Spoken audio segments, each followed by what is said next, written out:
پدری دخترشو تو قمار میبازه.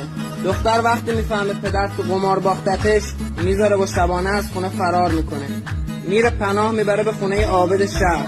ولی خب عابد شهرم نیمه های شب که میشه موقع خواب روش نظر پیدا میکنه و میخواسته بهش تعرض کنه. خلاصه که دختر از خونه عابدم قصر در میره و فرار میکنه، میرسه به یه جنگل.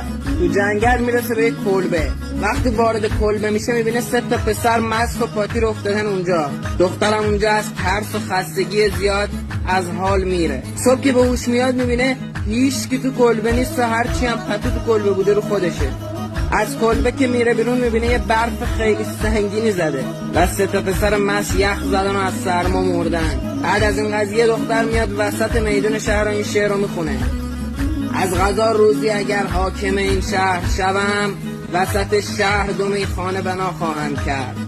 جان 100 شیخ به یک مست فدا خواهم کرد، تا نگویند که مستان ز خدا بی خبر.